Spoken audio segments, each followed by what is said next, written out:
I think we're good to go. All right. So welcome everybody. You know, tonight's topic, I'm calling it Making Discoveries.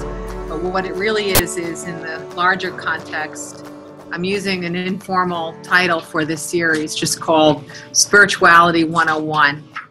And what it's based on is the idea that we all hear little snippets of what we're doing here on earth and how to be happier and how to achieve the things that it is that we want.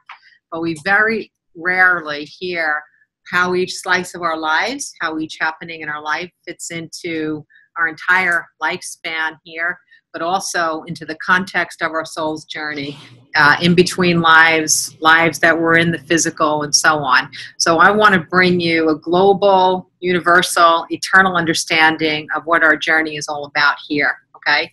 First, I'd like to welcome our online viewers. We have some guests, many guests from Scandinavia this evening, so I want to extend a very special thank you to my dear friend, Jannica Oyinis, who is the founder of Wisdom from North. And she has graciously invited her tens of thousands of followers and listeners to join us tonight. So let's say a nice welcome to Scandinavia this evening. And of course, I welcome you. You are the ones that physically got yourselves here. So I'm very appreciative of everybody who's with us tonight and everybody that's online, and also to those who will be viewing the video after today. The way that tonight will be structured is that I'll be talking, those of you who have seen my presentations before know that what it is I am always communicating with sources in the non-physical. So I don't set necessarily a specific agenda. My role is to be a conduit for you. Whoever's in the audience presently, who's ever in the audience online, I am a connector for you. So the topic is set forth, and I'll be the one to bring you the details. But it really is coming from you. So your curiosities of everybody that's viewing and participating, that's what's really going to feed the direction that this goes in tonight. And I love that because I get bored easily, and if I had to give the same presentation more than once, I probably would have quit 10 years ago. So it works out well for me too, because I never do the same thing twice. That doesn't mean that some of tonight's topic isn't going to be a review, because some of it may be a review. In the process of enlightenment, in the process of our soul's growth, we are all in a different phase. There are some aspects of the journey of the soul that we have incorporated, and there are some that elude us. So this is not to say that the pace that we take or the pace that we move at is going to be universal. It's very, very individual about where we go, what we look at, what we're curious about, what we face, how we incorporate new wisdom, new information, and new discoveries. But I find that if you have an idea of some of the new awakenings that you can discover, it helps you to set your compass to that point. And when you set your intention or your compass to that point, it certainly makes it a lot easier to fill in the steps between here and there. And that was my primary incentive for offering this series, is so that everyone has an opportunity to just set the destination out there of new things that they would like to be, to feel, to experience. You know, the more you have access to why we're here and what we're doing here and how to make it act for your benefit rather than working against it, then the faster you get to be in the lane of what your soul's intention is about why you came here to this human experience to begin with, okay? So I'm going to start out with some basics, and for many of us here, it will be a review, but I think in the context of making discoveries, it's just important that we're all on the same page. Most of you, by the time you have had any spiritual curiosity, you have accepted to some level our eternal nature, meaning that you regard yourself as a soul that's being housed in a human body, and this human body is the vehicle for the soul's discovery in this lifetime. There are so many opportunities and sources out there for us to get validation, and almost to a scientific level that we are not finite, that we are infinite. And the more you have some kind of faith or trust in the fact that we are eternal, the more it helps you to link into this process of making discoveries while in human form. One of the things that I find so remarkable is that kind of being in the know now, I don't find life as complicated or difficult or agonizing as many, many people on earth do. I also don't find it confusing. And I also don't find that I am having a lot of resistance that brings in challenges. Challenges are wonderful opportunities, if you can see it that way, to open us up to discoveries of things that we may have forgotten. So when you see the context of understanding that there's value in everything that we experience here, no matter how formidable it might be or how great the obstacles might seem that come in that package, everything that lands here with us is always an opportunity for discovery. In most of what I do, I actually don't use the word learn, except sometimes I might use it accidentally a little because there's only so many synonyms for the word discovery. But I prefer the word discover, because when we're having our soulful experiences and we're making our discoveries here, we're recalling something that we knew before we were born, and we're recalling something that is locked within us. So we're not learning anything. Learning something makes you feel as though you are living in a state of ignorance without access to information that isn't being shown to you for the first time. And that can't be farther from the truth. One of the reasons why an aha moment, a moment of discovery, has such a resonance for you is because you're remembering something. It feels that good. It feels that strong. And that resonance is what makes you feel excited about getting that piece of information, because you're unlocking what you remember. Okay? It's also very important to recognize that these learning opportunities, these discovery moments, you can't go backwards. And that's refreshing. You can't go backwards. Once you learn how to add numbers in first grade, you're eventually slowly going to go through the process where maybe you could do a little algebra, maybe a little pre-calc. Let's not go to calculus. Pre-calc's enough for me anyway. So, but you have to have the foundation of those numbers, right? But when you go to your calculus professor and pre-calculus professor and you're learning this topic, you're not going to ask that professor how to add 4 plus 7 or what is 8 plus 8, because your learning it's growth oriented. Whatever you master, whatever you have knowledge of, whatever you are conscious of, it stays with you. And the same is true with spiritual growth. When you unlock something, a knowingness, the wisdom of the soul, any particular detail of it, it stays with you. Okay? You can't unknow. You can't unknow. And there's a beauty in that, because that means that as you are growing and other people are having awakenings, that means that on the planet in general, although it may not seem like it at times, the planet is also growing. So aggregately, maybe painfully slowly, we are actually ascending to higher levels of consciousness. And that can give us a little bit of faith and a little bit of peace when we're bombarded with information from the media and the news that makes it look like the world that we live in has gone backward. It hasn't gone backward. It's just simply that our access to information, the speed within which we receive information, and the fact that bad news sells, that the media focuses on the negative, that gives us the perception that we're moving backward, but we're clearly not moving backward. We clearly are moving forward. And in the context of your individual growth, I think there's a lot of comfort in knowing that. And it can also help you to set your lens of perception on the happy happenings in this world, and to make that a part of what you seek, to look for the good, to find the good, to focus on the good. Because one platform for helping your discoveries to come in is simply by being open to the possibility that things will improve, things will get better, that things can be the way you imagine you would like them to be.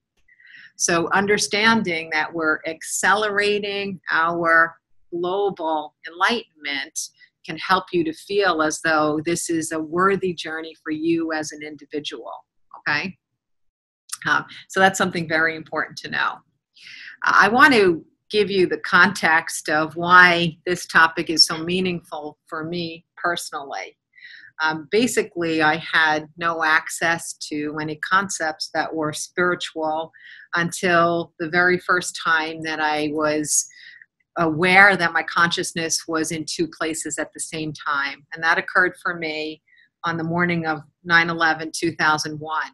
So my consciousness was at the World Trade Center during the attack. My body was an hour away. Since I was able to validate that split in my consciousness so quickly within 30 seconds, it set me on a pathway of becoming very conscious that we are more than our bodies. And as soon as I had that bit of curiosity, it extended into becoming infinitely curious about what else I was misled to believe.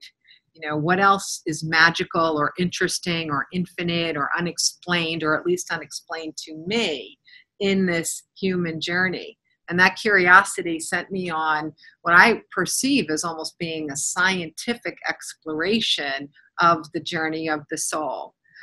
For me, because I had made my way prior to 9/11, I'd made my way in this world through academic achievement, doing things through logic and analytical reasoning with a lot of validation was the only way I was going to move forward. One of the challenges, and I don't recommend this to anyone, one of the challenges in that journey is that I didn't seek help. I didn't have a human. I didn't look at a book. I didn't see a speaker. I had no spiritual language context.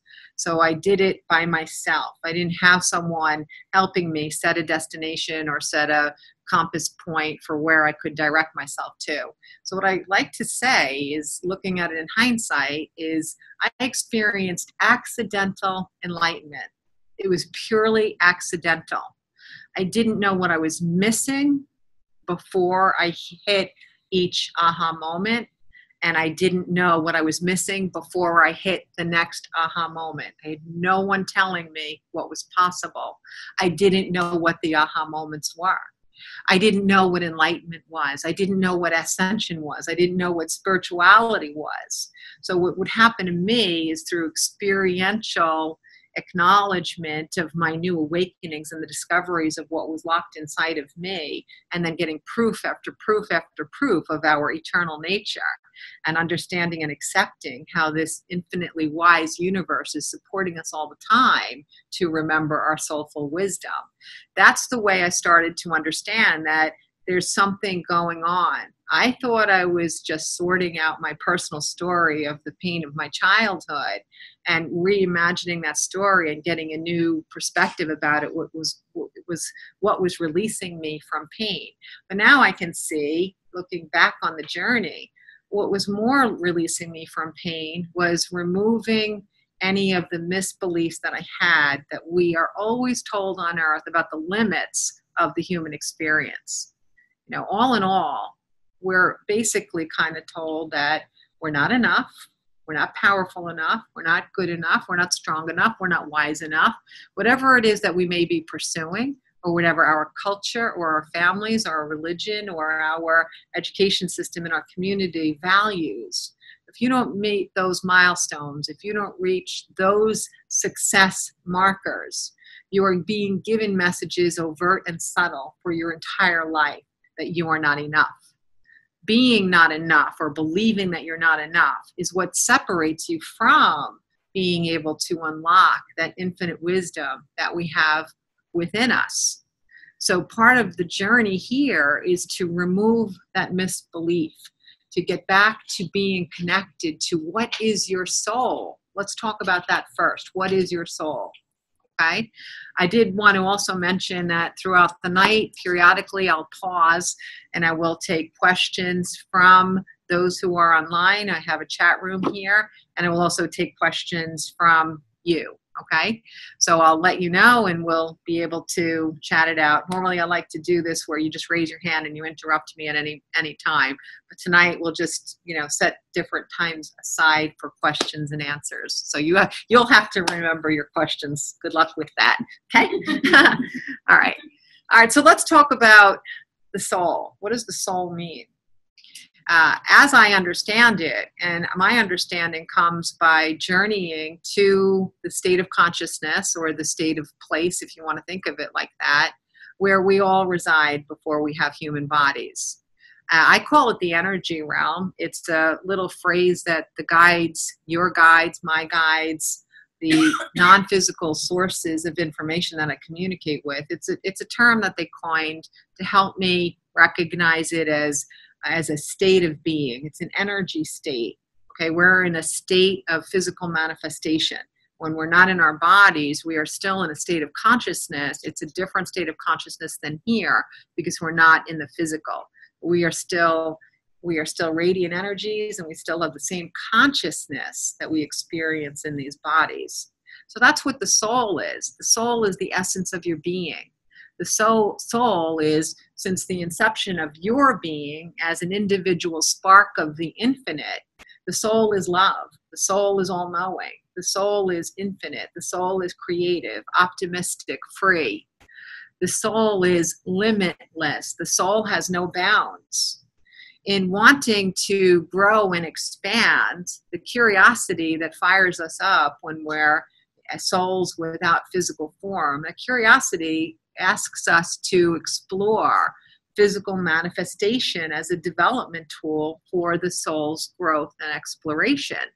So there are very, very, very well contemplated reasons why each of us took these bodies. And you made a decision, and souls that love you, and we all have tons and tons and tons of souls that love us when we're in human form and when we're not. But that souls encouraged you, and they supported you, and they prepared you, and they allowed you to release yourself into this physical journey, packed with as much wisdom as they could get into your fingertips, so to speak. The idea is that the more prepared you are when you come to human form, the more you're going to be able, through the human journey, to unlock the wisdom that you knew before you were born. It's going to be just like almost right there on the tip of your tongue. What's really something fascinating to observe is that children who are raised in environments with a lot of unconditional love, and that has nothing to do with permissiveness. Don't mistake permissiveness with unconditional love. They're not synonymous. Children have to be guided until they reach their ages of maturation, where they can be wise enough and experienced enough to make good decisions on their own behalf. But unconditional love means that a child knows that exactly who they are is magnificent. They might not have to know what they're going to become or what they're going to do, but they learn to trust that they matter. They learn to trust that their life matters. They learn to trust that they can explore things and to be creative and to be happy and to be free. It's not a very common environment for any child to be raised in that much unconditional love, because we as adults, we're doing the best that we can within our level of awareness, and our misbeliefs inevitably become our children's misbeliefs.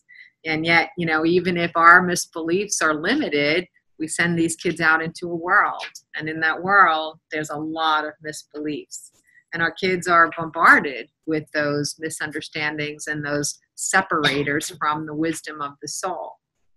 So the idea that we have within us is that regardless of how our childhoods play out, we have faith, we have trust that we're going to remember our worth. We're going to remember how lovable we are. We're going to remember something that you don't necessarily hear a lot of people model, but we're going to remember that life is good. It's meant to be experienced with fun and optimism and happiness and joy. Of course, we each have circumstances that can unearth us and can knock us off our feet. But making discoveries means taking those moments and using them for value. So for tonight's topic specifically, I want to talk about exactly that, making discoveries. That's what we're designed to do. We're designed to make discoveries. And the world, this universe, our human day-to-day experiences, it works in cooperative agreement with us, with souls that love us, with the universe, to help us make discoveries. And the way that that happens is through, I like to call it, knocks on the door. So just think about it as the universe is knocking on your door, okay? The universe is not punishing you when something goes bad. You are not flawed when something goes bad. Not evil, and the universe is not evil when something goes terribly wrong. But what it is those trying moments, those difficulties, those complex things that happen that make us say, what am I doing here? Why are we here? What's the meaning of all this? They are knocks on the door in a very, very specific package for the growth of your soul, for your discoveries, not for the one next to you, not for the one on the other side, but for you. What knocks on your door is for you, okay?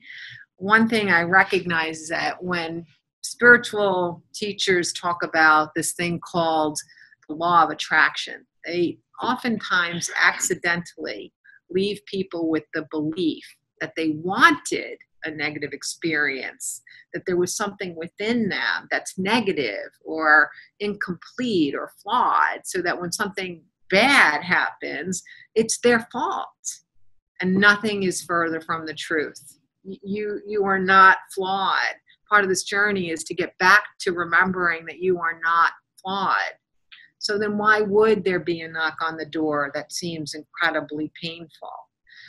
Because in this soul's journey, in our eternal journey, we don't want to just know something in our head or have an idea. We want an experience in which an awakening and a recall of something we knew before we were born, that it can become us. It can become a part of our lives and the lenses in which we look at all things. And remembering that and to live with that, it's a journey. It takes steps. It takes events. It takes thought. It takes focus. And to give you guys some feeling of you're doing a great job here, most people are not going to answer the door to most knocks that happen during this lifetime. Instead, they're going to react in a response that's a regurgitation of the view that they were given about life. Life is hard, or woe is me, or nothing good ever happens, or this is impossible, or I am a victim, or I am not enough, or why me? Because we're not prepared to see a knock on the door as an opportunity. A knock on the door is an opportunity. And that's what tonight's conversation is about, is how do you open that door, and how do you make an opportunity out of this? How do you become consciously connected to the opportunity? All right, I'm going to start out by talking about our relationship with our bodies, because those are knocks on the door that everybody experiences something, some kind of body disharmony or some confusion at some point or another. Most of us experience fear at some point or another, fear for ourselves or fear for others. But it's also a good way to give you the context of how a knock on the door can be of value to us rather than being something meant to pummel or punish us. Okay, so let's come up with a body disharmony, and I'll show you how this works. Okay. Let's suppose, actually, I'll just give you a real life example. I'm going to give you one that's kind of nice and lighthearted, so we don't have to go directly to, life and death matters. Let's start with something a little bit simpler. All right, so many years ago, I was writing my first book, and I had a deadline with my publishing company, and the deadline was 2 weeks away. And I had 8 weeks worth of work before the 2 weeks was up. It also happened to be the end of summer vacation, and I'm one of those people that just really loves when my kids were home and playing in the pool, and they're, eating popsicles and all that. So To take that last 2 weeks away from being with them felt horrible to me. I felt deprived, but I also felt like an inadequate mother because here I am doing something by choice rather than spending these last 2 weeks of vacation with my kids. I didn't realize it at the time, but I just was experiencing guilt and sadness and pressure. I was feeling stress. So on the Monday morning of my first 2 weeks, I went downstairs from my office and I just wanted to, I guess, I don't know, my own stupid way, make sure the kids still loved me, even though I was going to disappear for 2 weeks into my office. So I went downstairs, you know what these things we do, right? So I went downstairs and as I was walking down the steps, I slipped.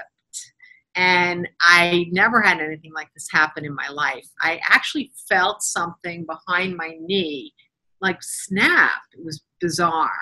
The pain was excruciating. I could not move my leg.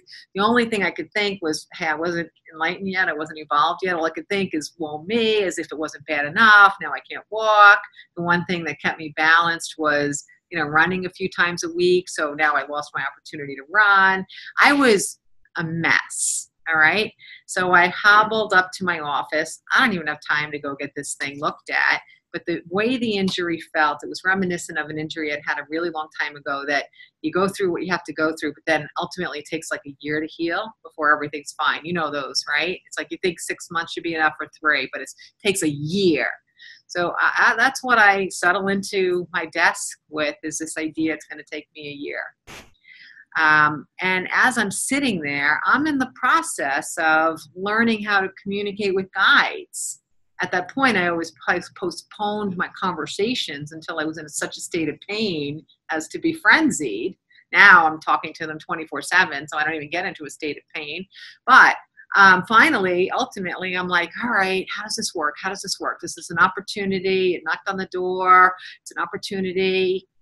I remember the steps. With a body disharmony, the first thing you want to do is find the metaphor in the body disharmony. What metaphorically is this body telling me, this body part? Is it systemic? Is it an injury? Is it a left thumb? Is it the right eye? So I first knew I had to interpret the metaphor. And the metaphor was that it was my right leg. I couldn't move my right leg. And the right leg is metaphoric for our earthly steps, our earthly journey. Okay, the left side is about our connection to the eternal. So if I can't move my right leg, that meant that I believed in my earthly manifestation I could not move forward with what I wanted to do. What did I want to do?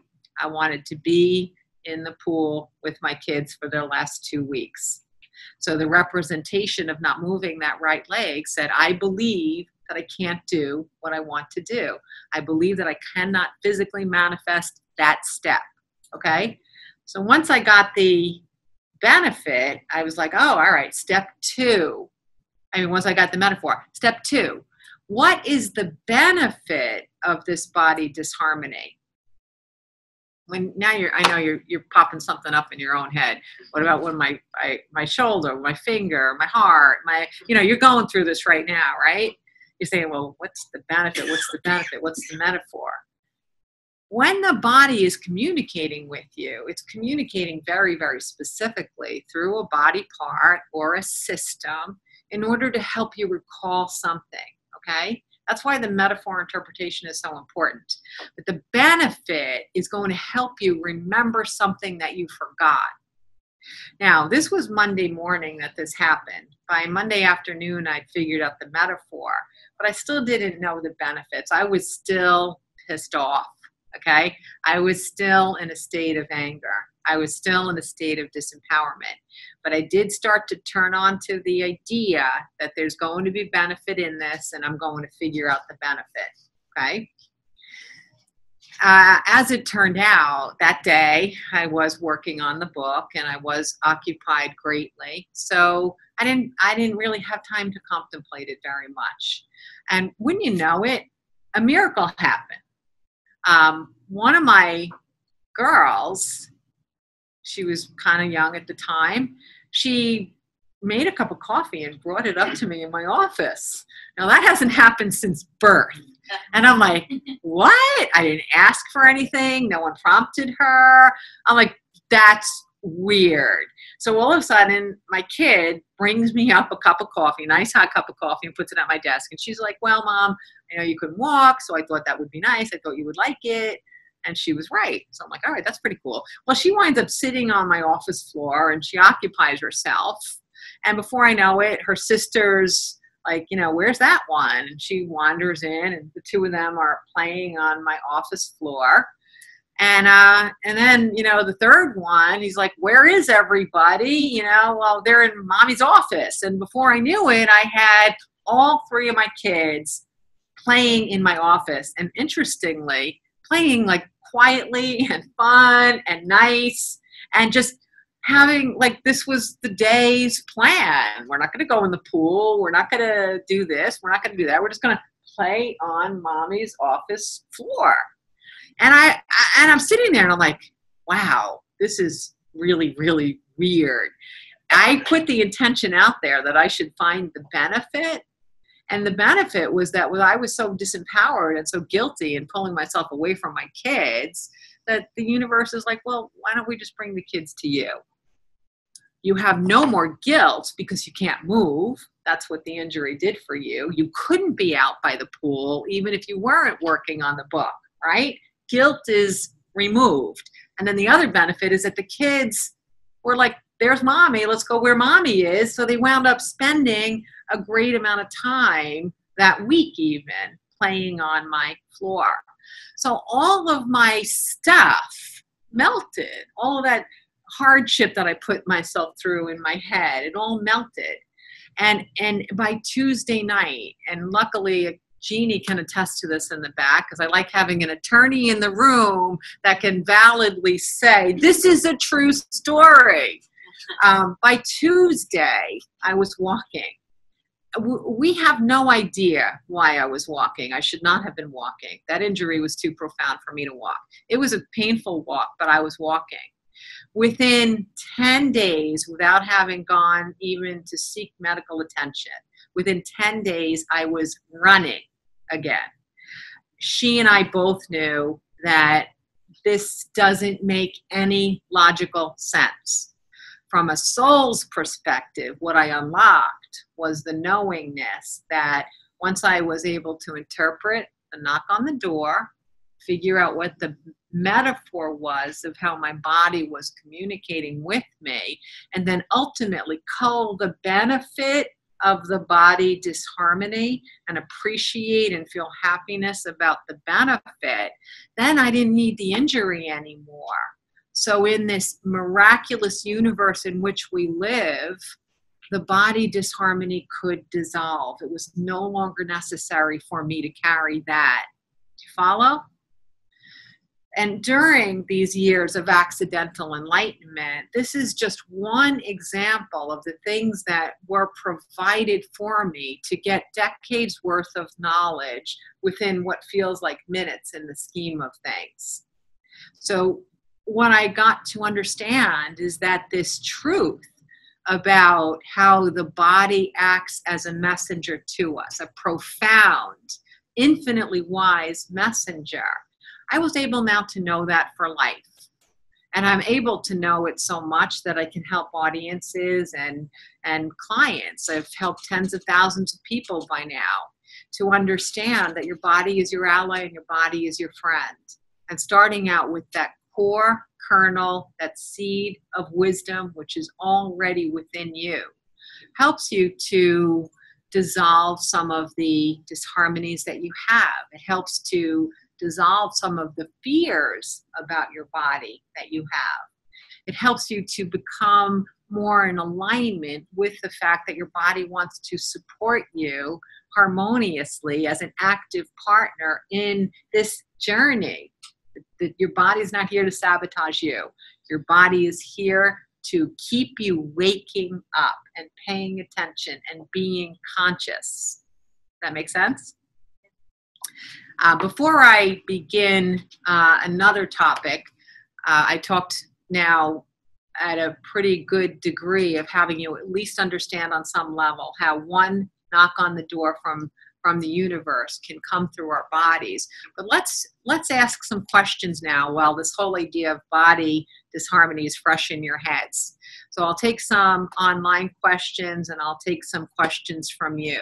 Like, how does this apply in your life? How do different things that you experience, if you want me to interpret a body disharmony or help you to understand something differently, whoever has the first question, let's see who has the most courage here.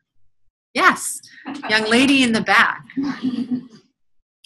As many of the participants know, I've been in a boot for 8 weeks, and I was told multiple times that this was my job to discover the underlying metaphors.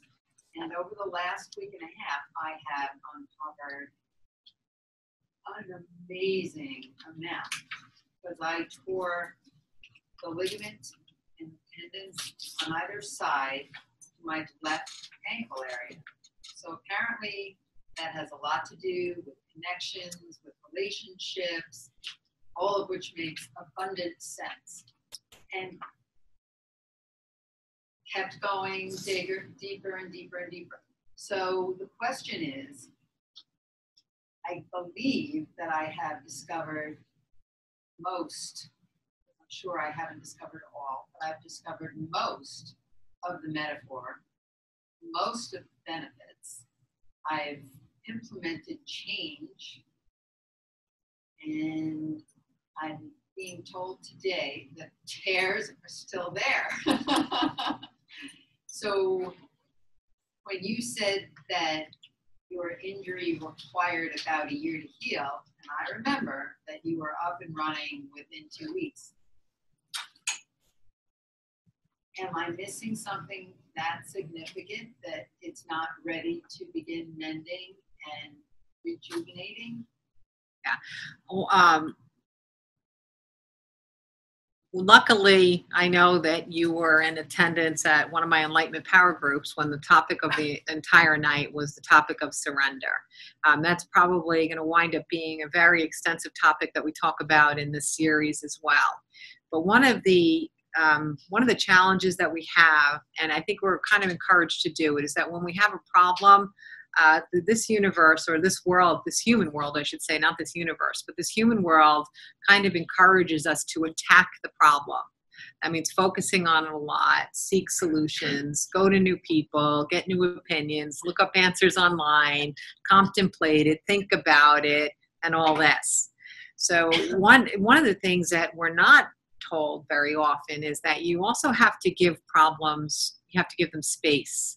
Once you've set your intention to reharmonize, once you've even set your intention in this specific case to understand the metaphor and to understand the benefits, then you have to back off. You have to leave it alone.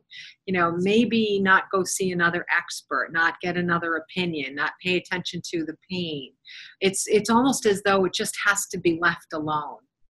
I really kind of, I think I equate that to the idea that if you're a chef or you really love to cook, if you see a gadget and you want to own that gadget, you better have a place in your kitchen to put it. Otherwise, that thing is going to stay in the box, right? So in order to have a place to put the gadget, you have to empty out your drawers once in a while.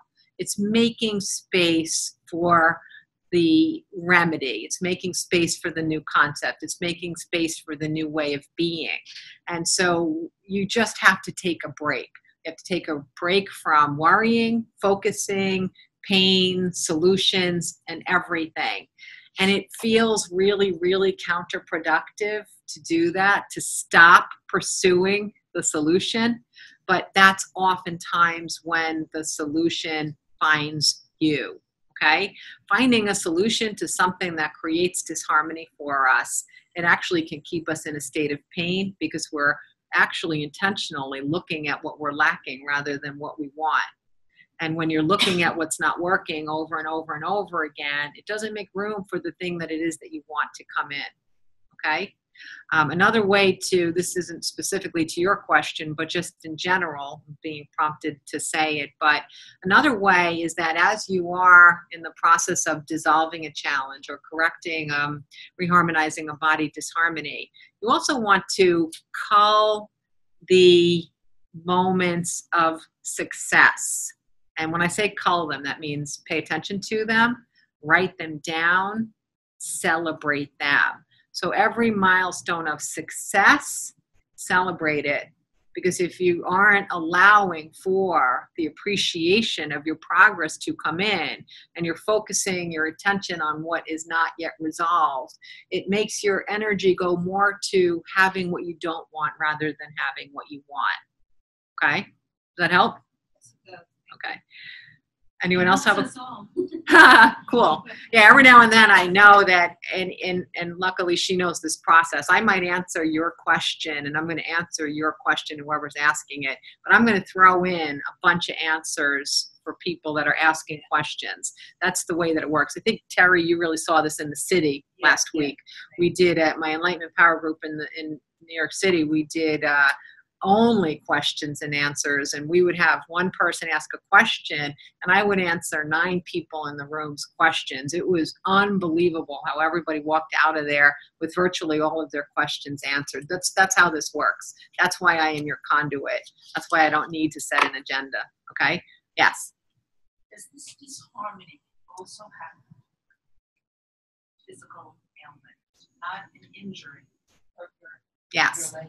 Yes. Yes. But as far as diseases, yes. Cancer. Yes. Yes.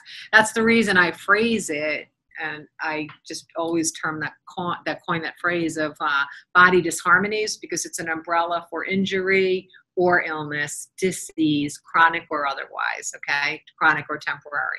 Any body disharmony is part of that category where it's a knock on the door for the universe to help us know something. Yes, yes, yes, yes, yes. So, for example, let's give one that's rather commonplace and kind of easy for us to understand. So let's talk about, we've got a stomach flu. Okay, let's talk about that. Being human means that we're human, and we're not necessarily set up in a very soulful environment. Soul is love, optimism, freedom, right? Humans, not so much. So sometimes the soul in the human form, it just has enough with the lack of love on earth, right? Or all these challenges all the time. So we've had enough, right? So that means you can't digest, you can't take in what's going on around you. So a stomach virus is helping you to throw it up. It's a rebellion of the human experience, or even something specific that's going on in your life at that moment.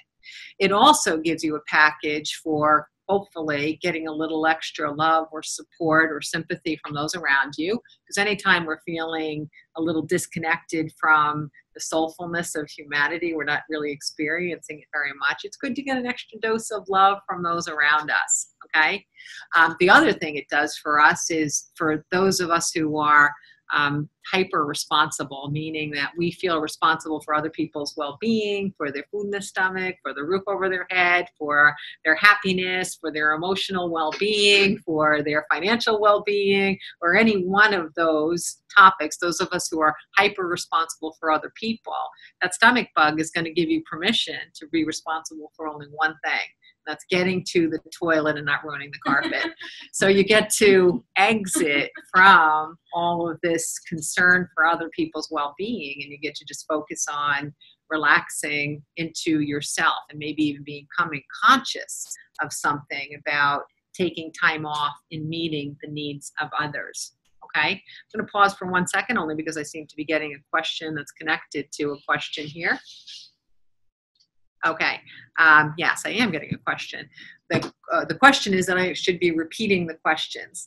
That question that I just answered was, does an illness or a disease also carry the same opportunity for discovery that an injury would? And that was the question that I just answered. Okay. Does that make sense to you?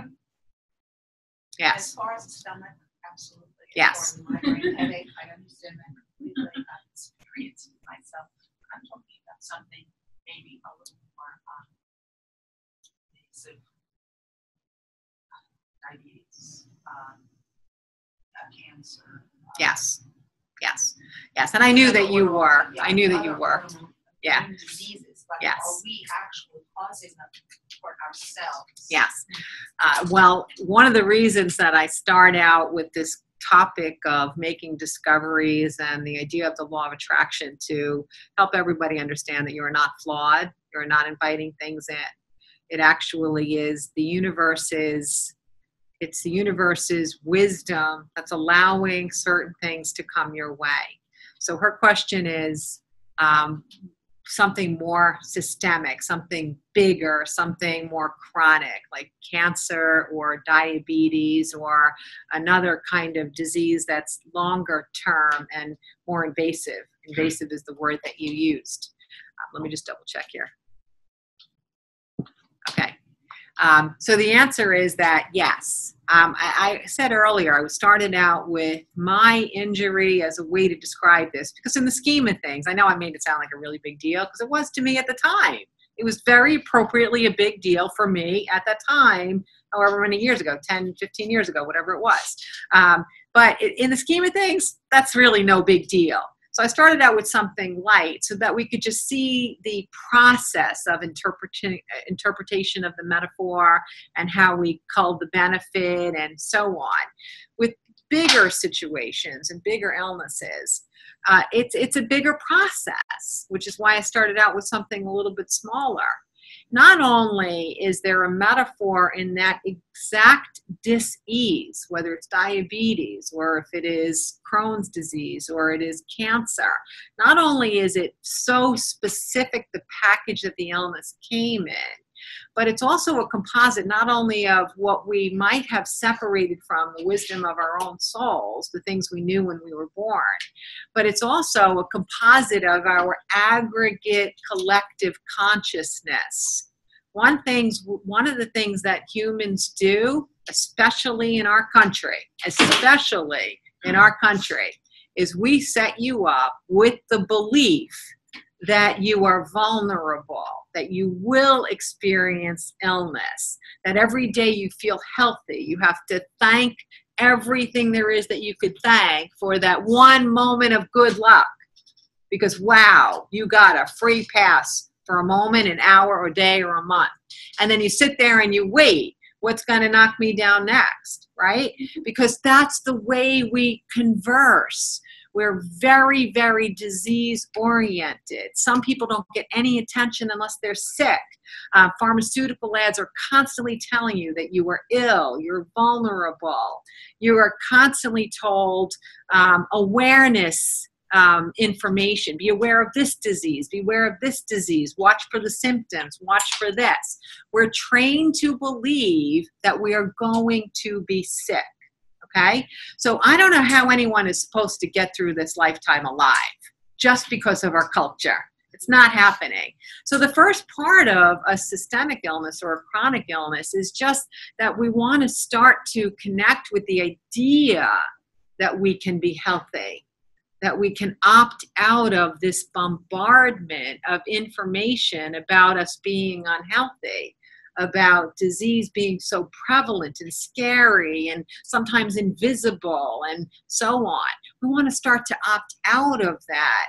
And that actually has nothing to do with you. How could a 4-year-old child opt out of the fear that a 4-year-old is bombarded with about cancer and disease and hospitals and sadness of people dying of diseases? A child is so bombarded with this misinformation. Children today see these pharmaceutical ads all the time. If you take this drug, this antidepressant, one of the symptoms might be suicidal thoughts. This is what we grow up with. This is what we know. The thing that might cure you can kill you or start something new that can kill you. So what it seems in our world, it seems like you and your body do not have a relationship with each other. It feels as though your body is a foreigner that's subjected to random happenings. So the first step is to remember that this is unity here. This is unity. Just like when you start your car, it wants to get you where you're going to go. Your body is your personal vehicle. It also wants to get you where you want to go. But you want to start to opt out of these infinitely fear-filled bombardments of messages that we get, okay? And when you start to do that by looking into other cultures and the way they reharmonize their bodies, or wellness opportunities, or mind and body connectedness, when you start to really pursue with the intent of bringing that into your journey, you're not learning anything. You're unlearning what our culture has taught you. And you're discovering the truth within about the nature of the relationship that you have with your body. Then that's a lot. Then in the context of that, if you have a chronic or a systemic illness, it's going to be very, very, very, very specific to where your journey separated you from knowing how amazing and limitless and lovable you are. So the package is going to come directly to you in a form that allows you to recognize what you were separated from, not as a punishment, but as an opportunity to recall. Okay?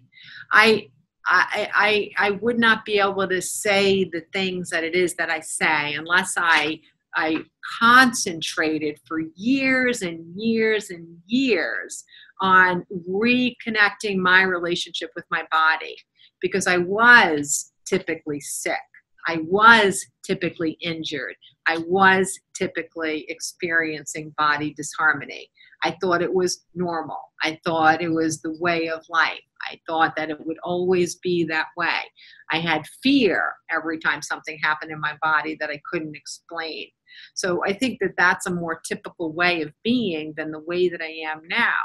And now my body disharmonies are so rare, and I communicate with them so quickly that I'm able to understand the value in them, that I really virtually don't get sick anymore. I don't go to doctors. I just haven't even been to a doctor in 16 years. I don't recommend that at home, because you have to follow your belief system. Whatever you were trained to believe is your pathway to good health. It's very important that you honor your belief system. I no longer believe that that's my pathway to remaining healthy. I believe that it's my relationship with myself, having an appreciation that my body and I are in this together and that we're going to support each other. So I think when I started to opt out of illness and opt into good health, I actually began to feel an experience of even reversing the aging process. So what other people might experience at my age, I always think that they're 20 years older than me. And not as a judgment, but I honestly jump to whatever age I am, they're 20 years older than me, because I don't experience the things that they experience, nor do I think that they're going to happen to me. So it's not even like, oh, well, she's my age. I wonder if that's going to happen to me. I think, oh, wow, maybe that'll, I don't even think that's going to happen in 20 years. I just never even perceive it as being me anymore. That's how foreign that thought is. Now, as far as what to do with something very, very specific, it's just a matter of saying, how might this specific body disharmony be serving me now? What is it allowing me to do or not do? What is it allowing me to bring into my life or get out of my life? What is it helping me to prioritize? How is it igniting my prioritization of the things that matter to me? Okay? So these are the questions you ask yourself. These are the questions that help you to figure out why the universe gave you this opportunity to remember that you can be healthier, that you can be in a relationship with your mind and your body and your spirit. And knowing that and setting that as your compass point allows all the other signs and messages and possibilities to come in. Okay? It's not an overnight thing. It's just not. It's not an overnight thing. But do not blame yourself. You are not flawed. You are a composite of the misinformation that was given to you, okay? Every bit of wisdom that you gained from this opportunity that knocked on your door, you are now available to somehow, some way, share that wisdom with others who are wanting it to awaken within them too, all right?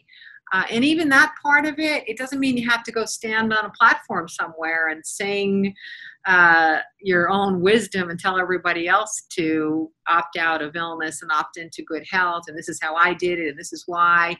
It's even just the people that you come into contact with, little things that you said, little stories. This person I used to know had this disease, and here's some of the things that she did, and here's how she feels now. It's the sharing of stories.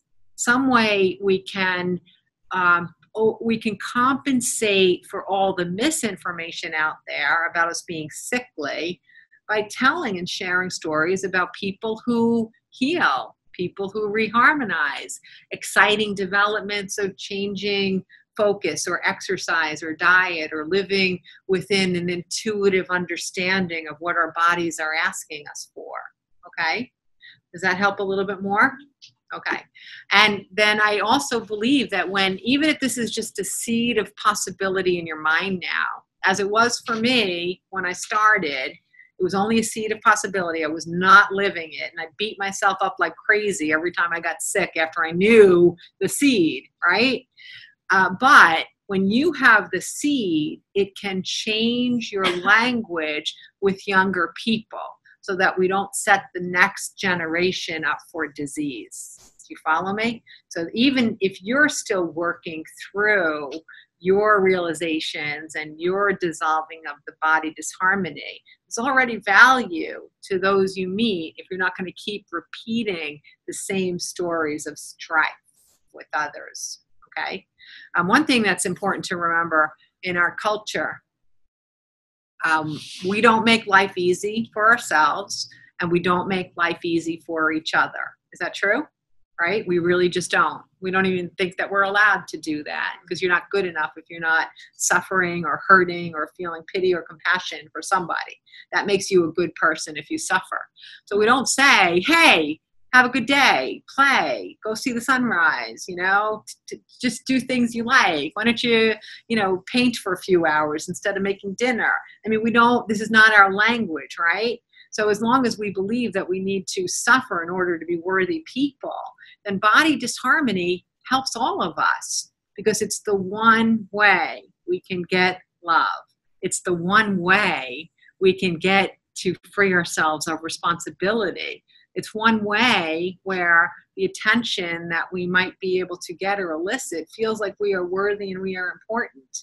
This is why our culture is so immersed and saturated in illness, because we do not run around and rally around people who are happy and healthy. We just don't.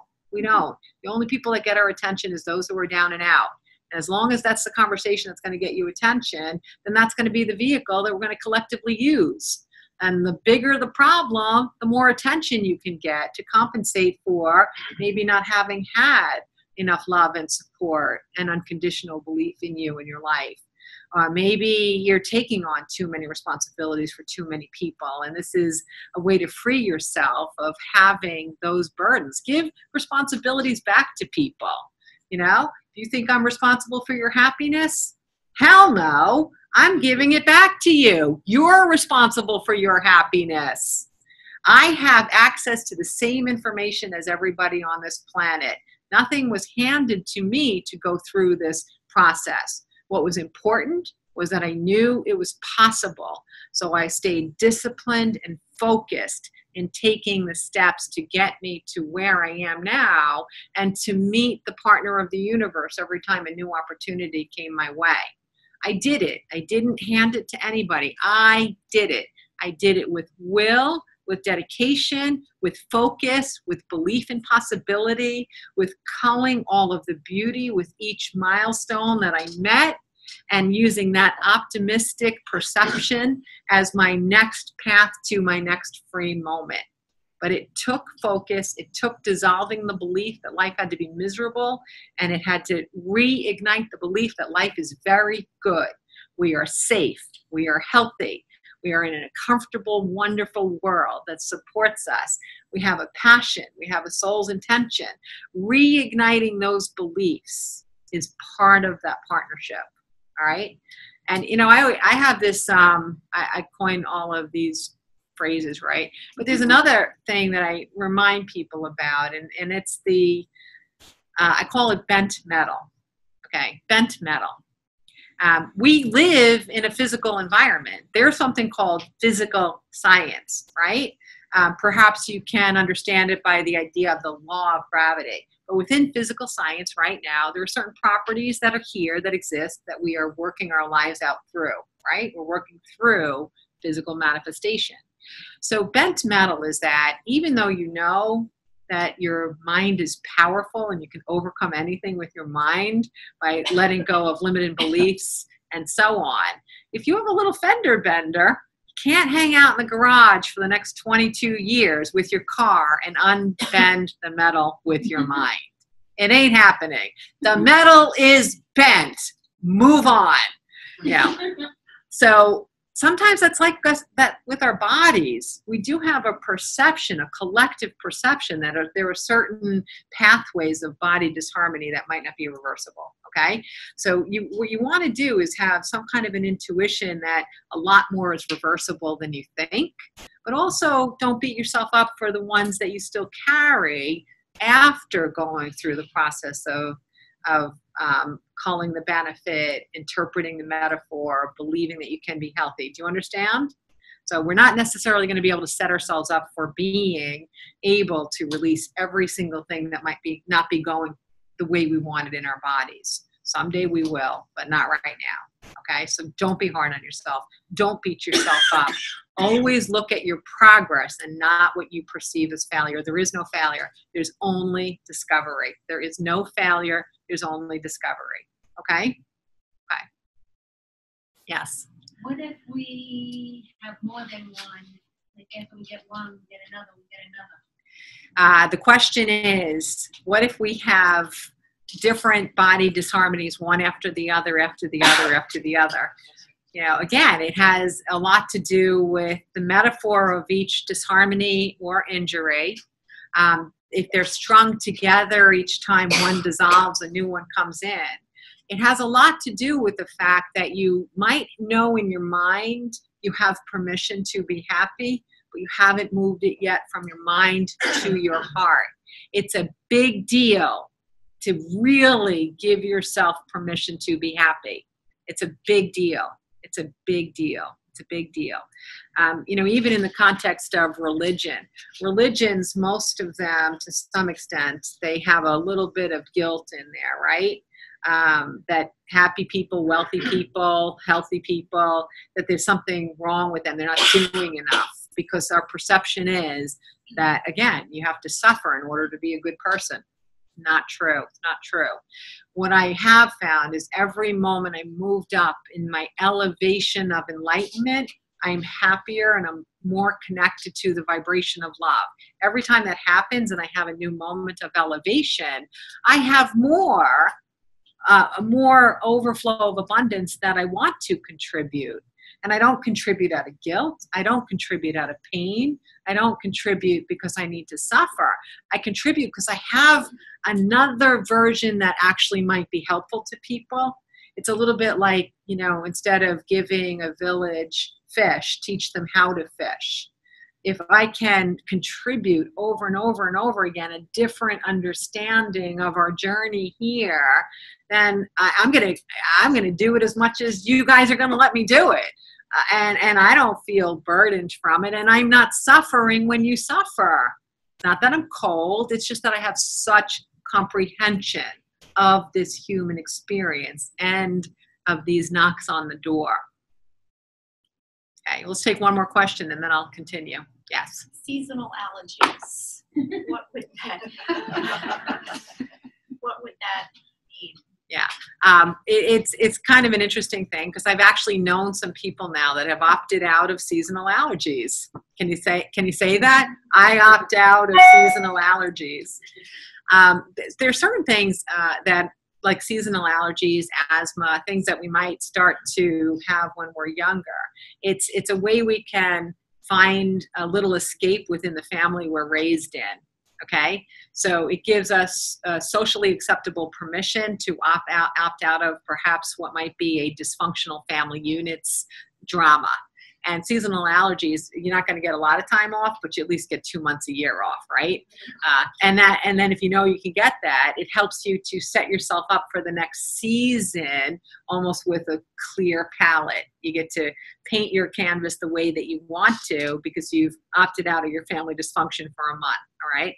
Asthma, childhood asthma in particular, is that, imagine, you can't breathe, right? It's being suffocated at some level within your home environment or your school environment or just even the culture and media.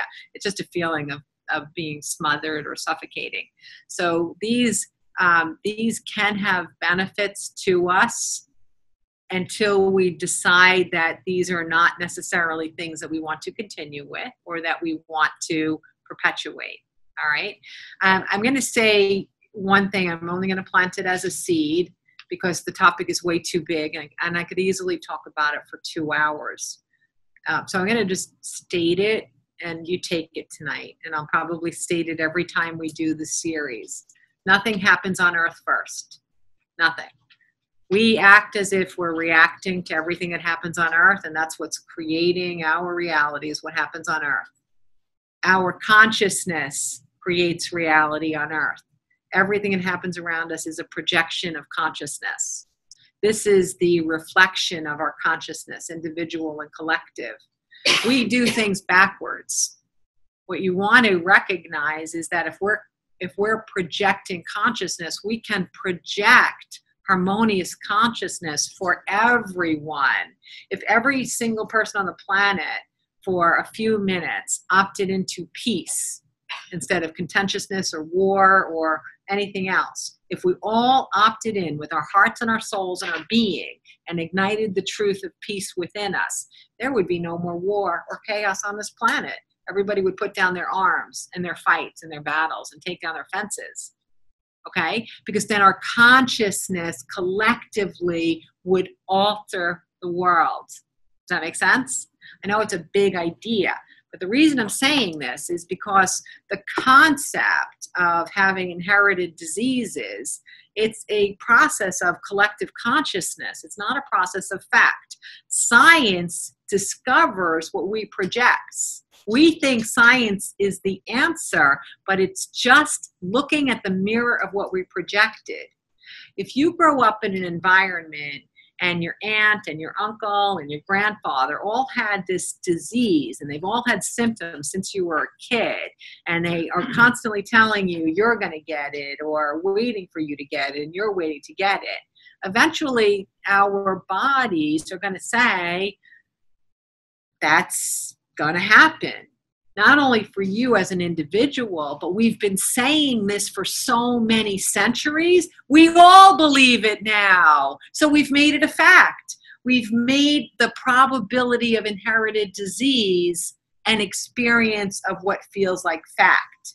But if we begin to opt out of the idea of inherited illness, we'll opt out of that and make that fact dissolve. The scientists won't be able to prod and poke and find a link. You follow me? Consciousness creates reality. Science does not create reality.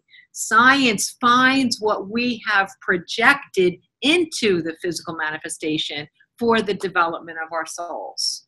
And I'll show you a quick example of how this works. Just, it sounds airy-fairy, right? So I'm going to show you that this is not airy-fairy.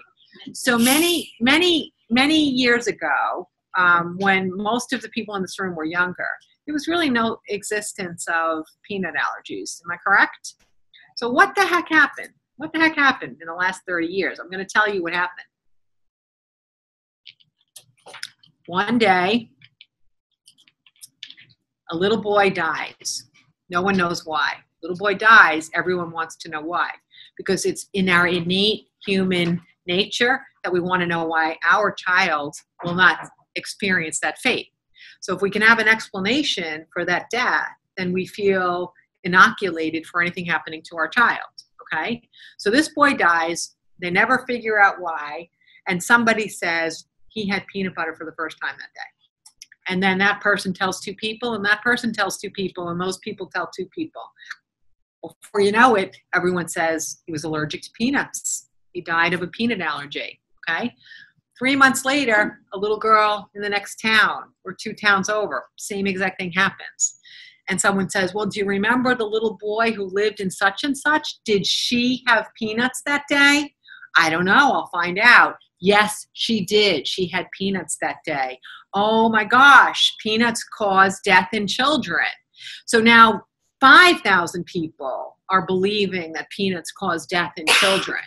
Now, before long, 500,000 people are hearing this story. And before long, 1 million people are saying that peanuts cause death in children. Who's the last one to hear this? The peanut plants. They're like sitting in the field, growing happily and merrily, creating protein and nutrition. And all of a sudden they're like, hey, you know, did you know that we create death in children? The guy next to him, peanut next to him, he's like, no, I hadn't heard that. He's like, it's true.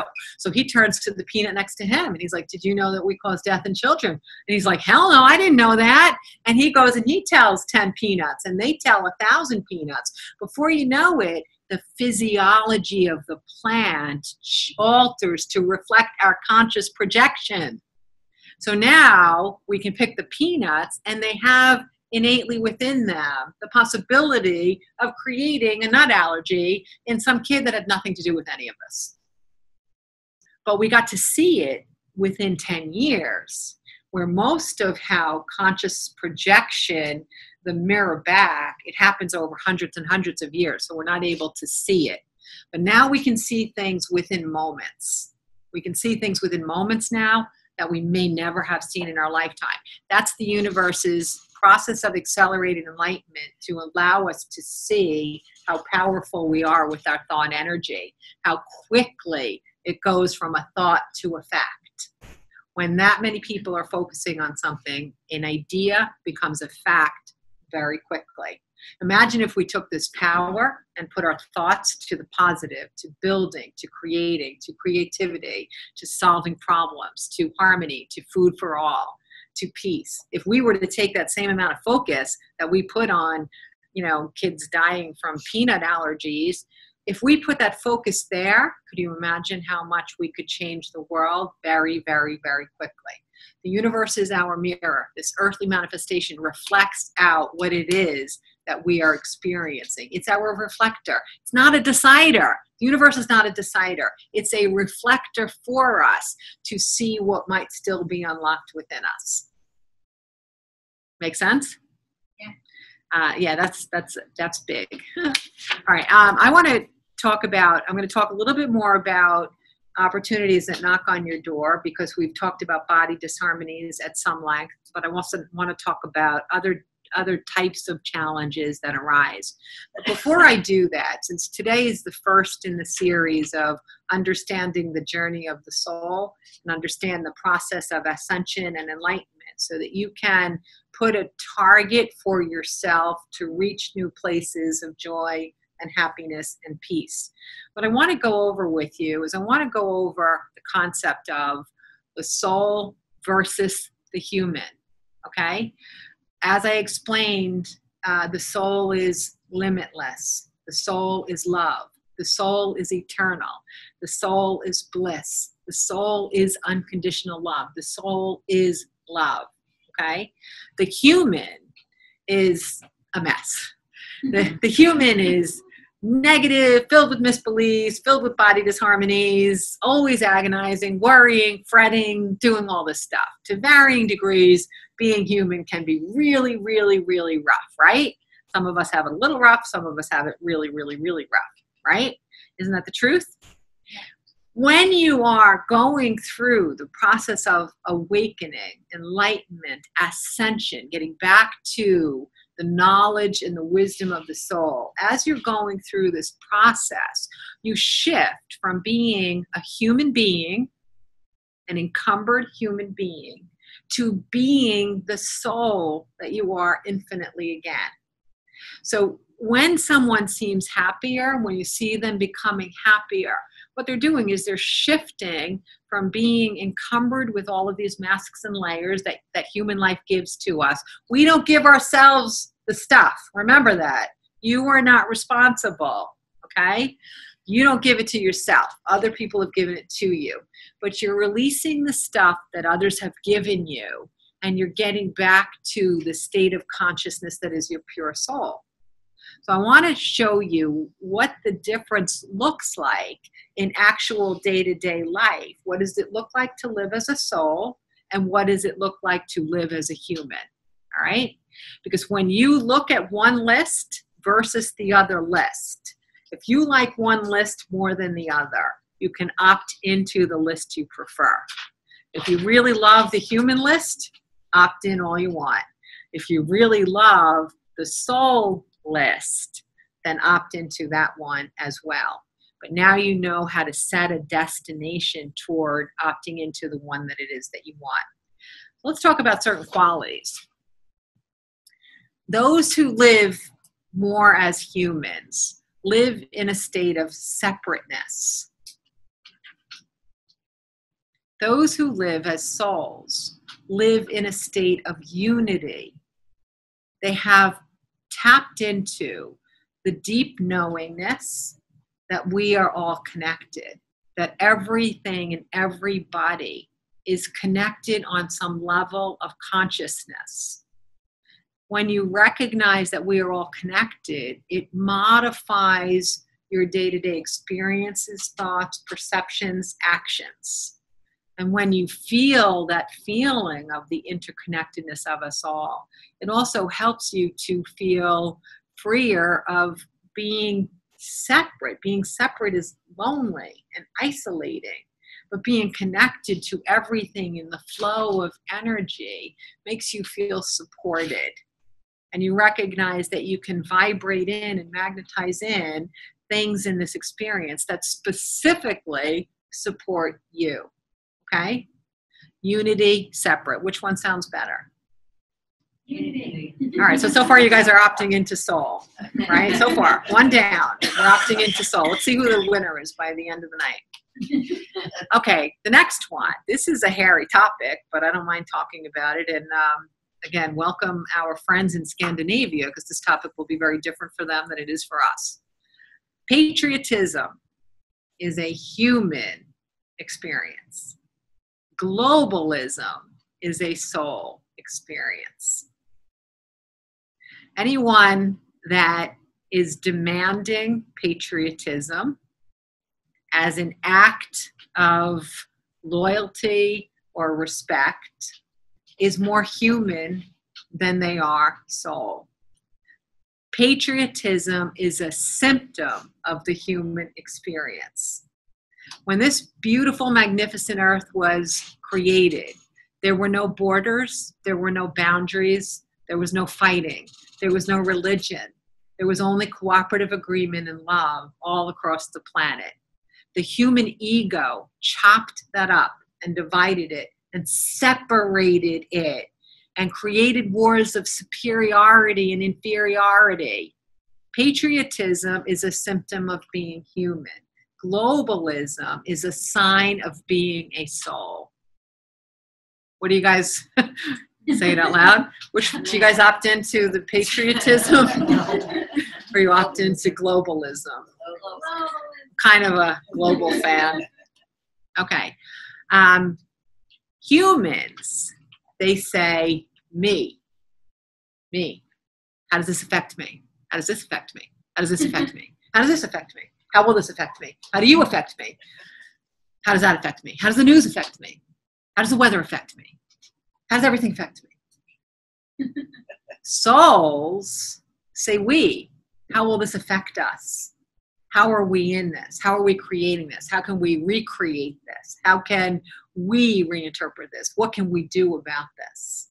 What do you opt into, me or we? We? We're We're not trained that way. No, not at all. But demonstrating and living within the characteristics of the pure soul is a byproduct of enlightenment. It happens accidentally. When you have each enlightenment moment, these are the things that become, duh, these are the things you're like, of course, right? This is a byproduct of enlightenment, scraping away the mistruths and the encumbrances of the human experience. Okay, so we're opting into we. And hey, listen, I think I tend to be more soulful than many, many, many people I meet. But I still see me in it, but I don't see the limit in me. So I don't act in a way that only serves me instead of others. When you have a perception of the we, you tend to take into account on some level of consciousness how things affect others and not just you. So there's okay? no ego in we. Absolutely not. Human equals ego. I don't like to use the word ego because a lot of people use it in, they think it's synonymous with egotistical. It doesn't mean the same thing. The ego is the human experience in believing that this is the only thing that we need to perceive and that this thing is finite. That is the definition of being human. Okay. The human has a lot of energy to blame others. Lots of energy. Infinite energy to blame. Blame this, blame that. This is why I have no money. This is why I have no retirement. This is why I have poor health. This is why I'm sad. This is why I'm depressed. This is why I'm poor. This is why I had to drop out of school. This is why I have rotten kids. This is why whatever. A soul comprehends. A soul understands. Did I have a really rough childhood? Yes, I did. Do I blame my childhood for the first decades of my life when I wasn't feeling free and happy and soulful? I don't blame it at all because I recognize and comprehend all of the nuances that went into the complex beginning that I had here. And I understand that the misery of ancestors before me and the misery of ancestors before them passed their misery on to generation after generation after generation. And my ancestors and our ancestors didn't have a source of wisdom that could say, come on, let's just opt out of all this. Let's remember how good life can be. And if my parents didn't have that and your parents didn't have that and our grandparents didn't have that, of course we're going to pick up a lot of stuff that's going to make us feel pretty miserable by the time we get to be adults. It's not their fault. They did the best they could within their level of awareness with what was passed on to them generation after generation after generation. We keep passing the same stuff on. It's such a beautiful, beautiful thing to witness when someone cuts the line and starts fresh, right? I would say my client base is comprised of all of the black sheeps of everyone's family. And that's a good thing because a black sheep is an independent thinker and a little bit of a rebel. So they might be doing things that are not making the family they were born into feel very happy, but they're following that path to freedom, to happiness, to independence, to coming out of a collective conversation within that family unit that's going to keep them feeling small and less than rather than big and limitless. So welcome, black sheep. Okay? Welcome, black sheep. Okay, jealousy. Jealousy arises from the idea that there is not enough, that everything in the universe, everything on our earth is finite like a pie. And the bigger slice you get, the less there is for me. Whether it's love, food, money, cars, jobs. Jealousy is the response to the belief that everything on earth is finite. There's nothing on earth that's finite. There really isn't. There's nothing here that's finite. Good expands good. Love expands love. Money expands money. Abundance expands abundance. Hope expands hope. Creativity expands creativity. It's not a finite ball. It's an expanding ball. The more you expand in your energy, the more there is available to everybody else. I always like to use an example. It's just so simple to understand. let's just say Bill Gates. Okay, here's a man who has an incredible amount of wealth. There are a lot of people that are jealous of that. A lot of people that judge that.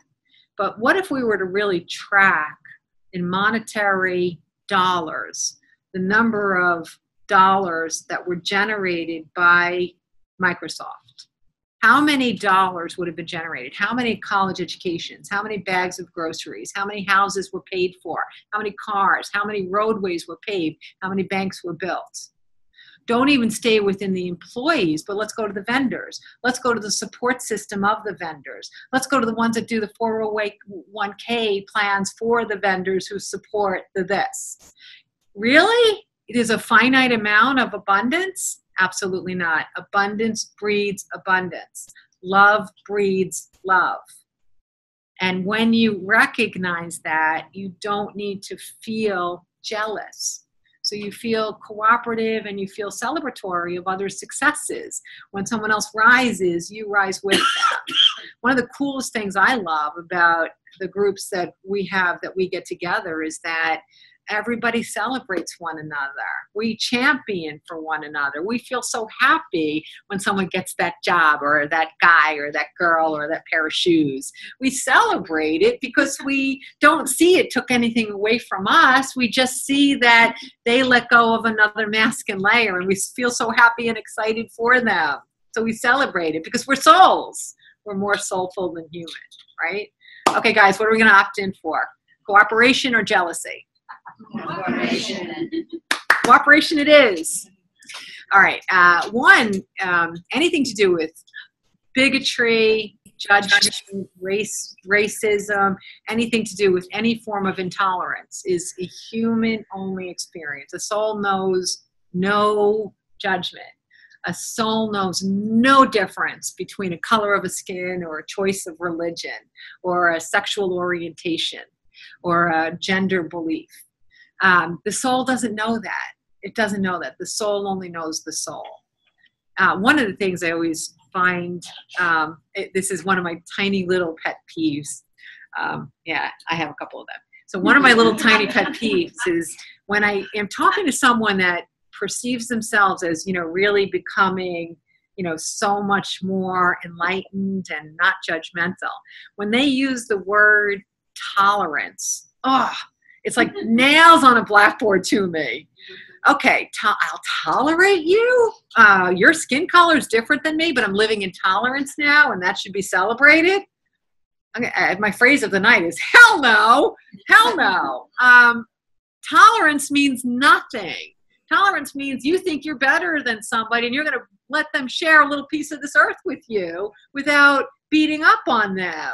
Hell no, it's nowhere near good enough. But love and acceptance and appreciation of variety is soulfulness. No judgment for the package in which you are living this soul's journey in human form. What does it matter to you? Why? How does it affect you in any way? Nothing bores me more than going into a place where everybody looks alike or acts alike or goes to the same church.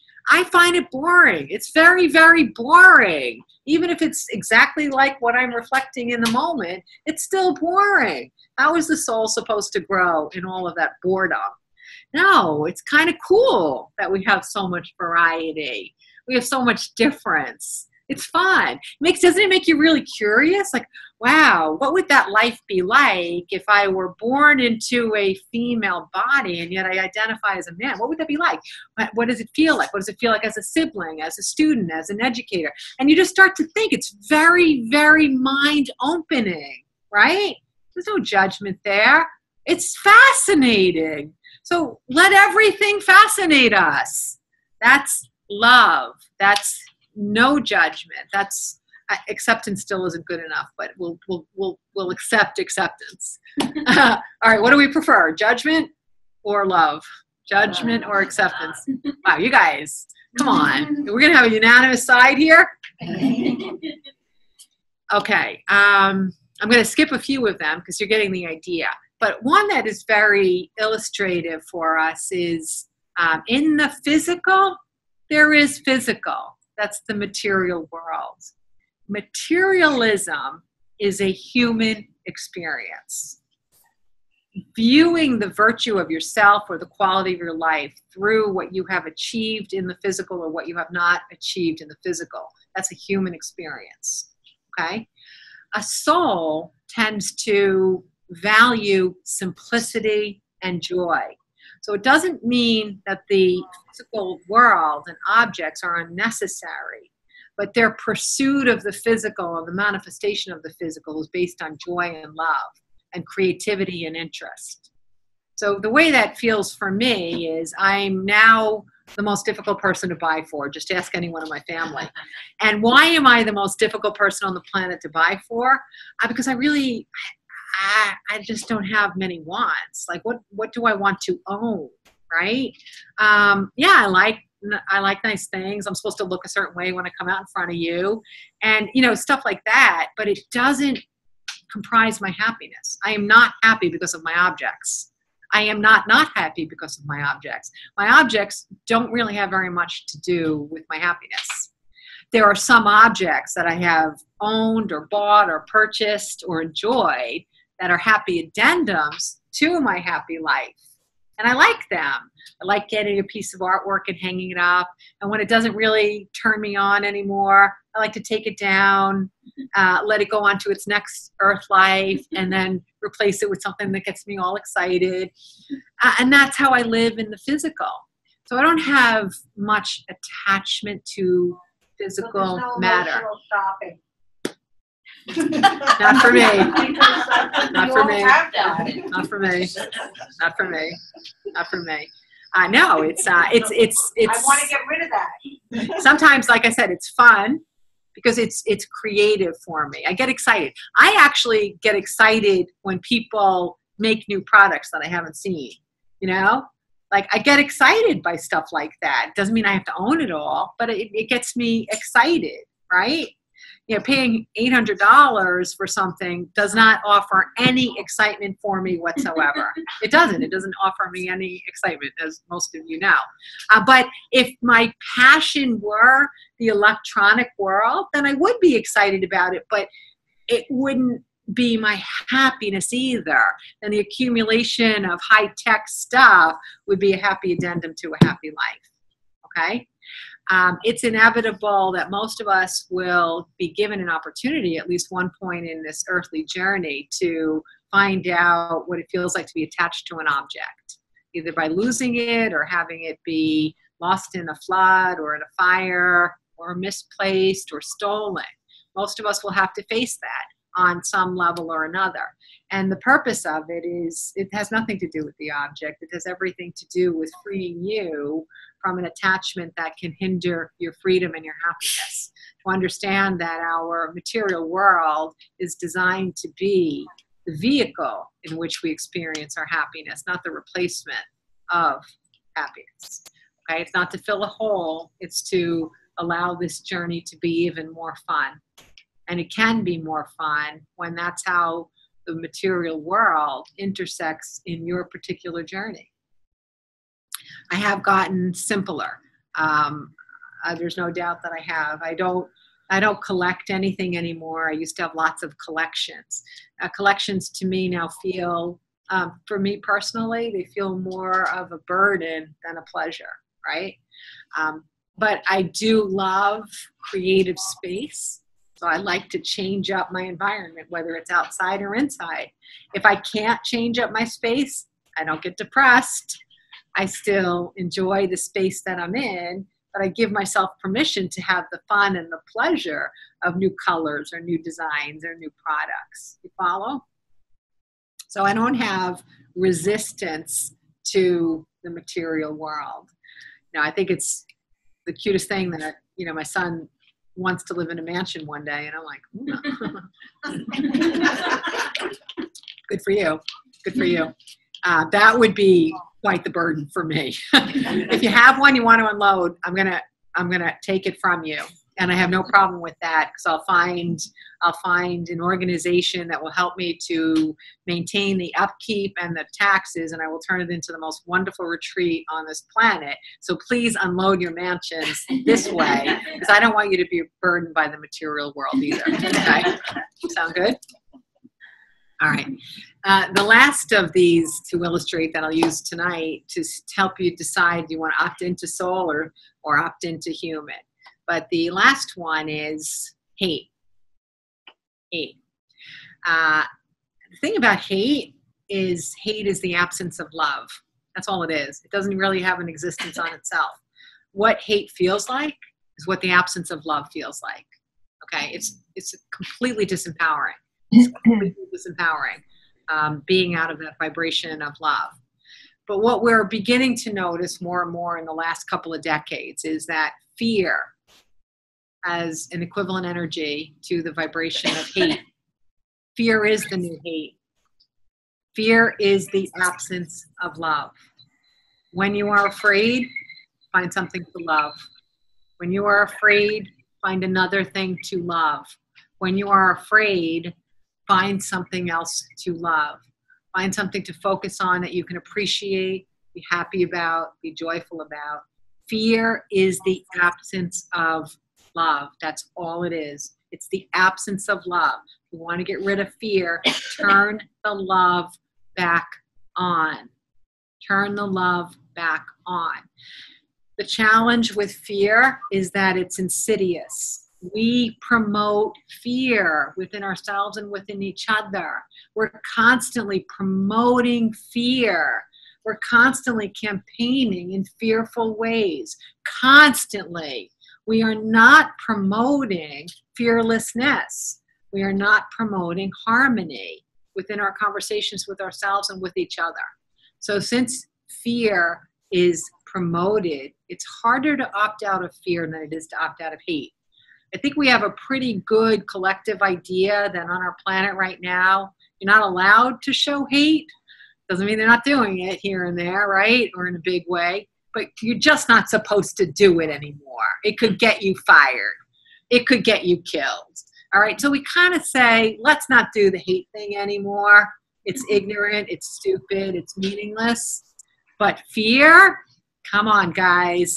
Let's do more fear. Let's do more fear. We're going to mandate your insurance because you're going to get something. We're going to mandate this. We're going to mandate that. We're going to tell you what's in your water. We're going to tell you what's in your soil. We're going to tell you what's in your walls. We're going to tell you what's in your body. We're going to tell you what's in your food. And we're going to tell you this 9 trillion times a day. Okay? I bet you can't think of one thing in your day-to-day life that is not regulated by the government because of the idea of fear. Everything you touch is regulated. It's touched by the government in some form because they don't trust you to live in good judgment and in honor and in faith and in the belief that we can be happy and whole and wonderful to ourselves and to each other. The more legislation a country has, the more you know they are living in fear. And we promote fear. Put up another security system, put up another camera, put up another this. We promote it. When we allow it, we promote it. When we allow it, we promote it. The best thing you can do to opt into being more soulful is to opt out of fear. Don't promote it. Don't let it be a part of your life. I one time did a session with a young man. He was in his young 20s, didn't know anything about him. Within 5 minutes of the conversation, he hadn't even told me what the point of the session was for him. First thing I said to him was, the only thing I'm going to tell you, I hear loud and clear, and if this is the only thing I say within the next hour, please take it to heart. Do not ever, ever, ever go on to WebMD again. That started out a nice hour conversation. He was so afraid of everything. He was literally killing himself with fear. Every little this, every little this, every little this, every little that. WebMD. So he started to create the symptoms of the things that he saw under the list of the other symptom that he had. By the end of every day, he had 10, 20, 30, 40 illnesses. I am surprised he wasn't getting a body scan once a week, because that's how debilitating this fear was for him. But, you know, that's an extreme. Aren't we all doing that a little bit? Aren't we all doing that a little bit? Opt out of fear. Believe in harmony. Opt out of fear. All right, I'm going to spend the last few minutes just talking about other challenges that we can have and how these are opportunities for discovery that are knocks on the door. And then I'm going to turn the questions back over to our online visitors and participants, and also more questions for you guys. Let's look at another example of a challenge that has nothing to do with the body. And let's use an example that can help us interpret how a challenge comes, okay? One of the interesting things about life is that we all unconsciously know what our soul's intention is, and unconsciously we strive to parallel with that soul's intention. The thing or the things that we knew were doable and achievable, with all the altruism in the universe supporting us, that we could get that done. And yet life plugs along and we kind of miss those moments here and there. We do this because we have to. We do this because we think we should. We do this instead of that. We don't do that because we don't think we're good enough, and so on. And then paralleling fully with our soul's intention doesn't happen for all that many people that vividly, right? You can see some people that it happens, but most of us, it's still a process to try to connect with that. So one of the last chances that we have to realize or manifest our ability to parallel with our soul's intention is when we die. Death is a fascinating, fascinating journey. All it is going from one state of consciousness to another state of consciousness. There really is no death. It's the release of the body. It's the release of the vehicle. But it's your last opus, too. It doesn't matter if you die suddenly or you die after an extended, protracted illness. Your death and everything that surrounds it, the form of death, how you died, when you died, whom was with you, who was not, what age you were, all of it is your soul's unconscious memories allowing you to leave gifts for everybody that you're leaving behind. Okay? So there are dozens and dozens and hundreds of wrapped presents for every person that you knew when you die. And you spend a lot of time putting specific stuff in those packages. So here's where these packages show up a lot. Okay, so one parent dies, siblings are kind of at each other's throat a little. Now we got the other parent still here. Parent has some illnesses. This one moves in. This one says, you take him to the doctor. You do this. You do that. I'm going to pay for this. I'm moving away. I don't want her. You take him. This is what the siblings do when the last parent's around, right?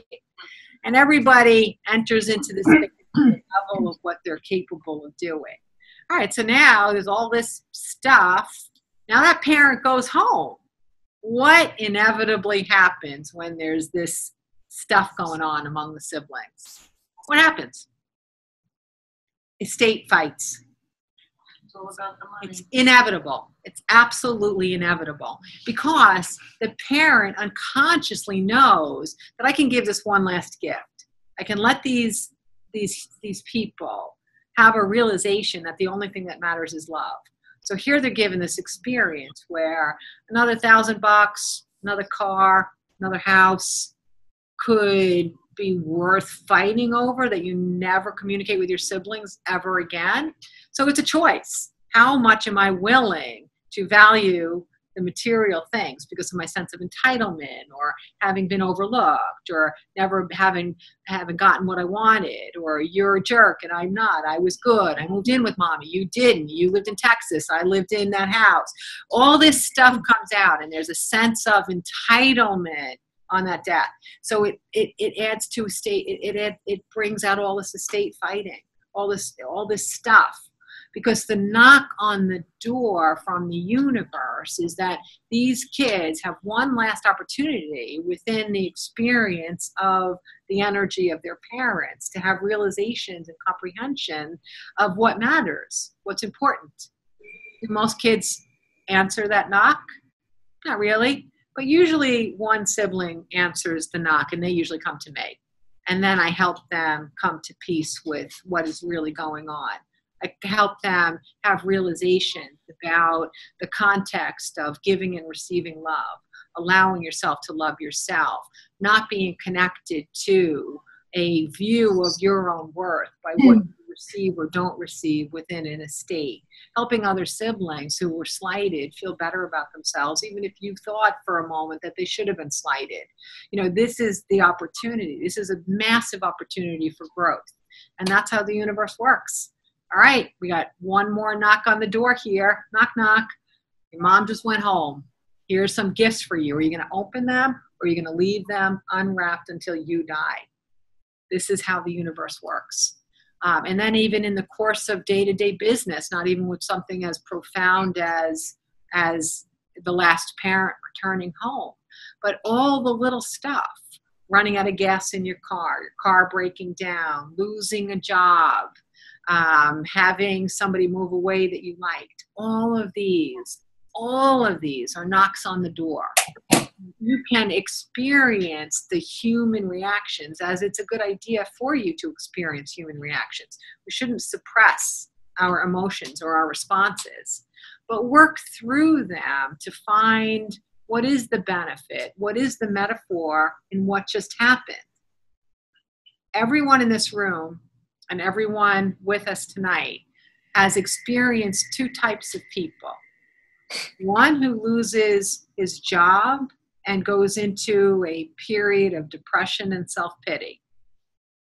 Another who loses his job, goes through the process of what happened, maybe the feeling of a blow to the ego, a little confusion, some fear, but then, well, I always wanted to. Maybe this is the universe's way of saying I should. I know I wouldn't have quit that job, so now I can. And that was the whole point. That was the whole point. You know, for years and years, the universe is knocking on your shoulder. You might want to think about another job. You might want to think about a different profession. This one's not for you. And you're like, it's all right. Look at my pension. Look at my health benefits. Look at all this like nice fluffy stuff, right? And then the universe brings your boss in and he blows up at you and he's mean and he does this and that. And then your person who worked half as hard as you gets the promotion. It's like, oh my gosh, this is horrible. Well, you know, we've been telling you year after year after year, you're not paralleling with your soul's intention. There's no passion here. You only feel agony in this job. You're staying because of fear. So we're trying to get you to go out on your own accord so you can open up the vibration of energy that brings you a good and happy result. But if no matter what we do, you will not open up the opportunity when I send in this problem and this problem and this problem and this problem at work. So eventually, I'm just going to have to fire you. Will that help you move on? The first knock on the door, the really loud knock on the door is usually never the first. All of these moments, they happen very, very subtly. The universe tries in the most gentle of ways to have you be like, huh. But if we can't get those huhs, then the knock gets louder and louder and louder and louder. Okay, you know, once in a while we hear a story, and I'm not trying to make light of it, but we hear of a story of someone that's too young who dies of a massive heart attack at 44, right? And then you're like, how did that happen? How did that happen? Like, how does that happen? You know, he was here, he was at work, he has kids, and you're like 44. Like, how does that happen? Well, that moment was not the first moment. You got to go back and look. How did the universe whisper to him? What did the universe try to ask of him? What did the universe try to help him remember as priorities and his focus and his choices, right? The big knocks are never the first knocks. There's a lot of little knocks beforehand. So like I said, that I really don't get sick anymore. What's wonderful is that a little tiny knock from my body now, a little knock is all I need, because the little knock immediately helps me to say, what's the metaphor? What are the benefits? And then how can I alter my thinking? How can I get myself out of the way to let this baby knock do what it's supposed to do, so I don't need a bigger knock after it? And that's how I live. Sometimes when people live in fear, one of the ways that you can help them when you really understand this process is to say, the thing that it is that you fear, what would be the benefit to you if it happens? Bring the benefit of it happening into yourself now, and then it needn't happen. You follow me? If there's no knock on the door, if there's no benefit embedded in that knock on the door, then the knock doesn't have to happen. Is that true? Yes. It's an interesting way of looking at things in reverse. So my fear, I had that fear. Something was going to happen to my son.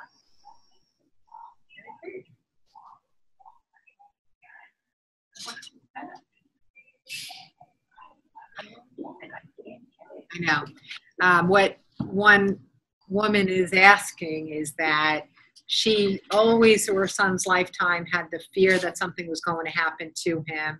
And in fact, he did return home when he was in his 20s. So it is very, very, very, it's the biggest mystery of life for most of us, is how can a child die? How could there be any benefit embedded in that? How could that possibly be? There's two things at play here. Number one, when we return home, there is no badge for how many years we lived. But what there is there is a great appreciation for how we lived those years. Because when we are paralleling with our soul's intention while we're here, making life a little bit better for ourselves and others, keeping our priorities focused on love, loving ourselves and loving others, we are paralleling with our soul's intention. And to do so for another 70 years doesn't make us any more proud of ourselves when we return home. But if we do return home at a younger age, what we do is we wake up a lot of people to remembering the magnificence that we were in human form, so that we give the opportunity, the gift, to hundreds, if not thousands of people to value their life right now. And that's part of why a younger person might return home prematurely, because our soul is not attached to the body. Our soul is not attached to the physical experience.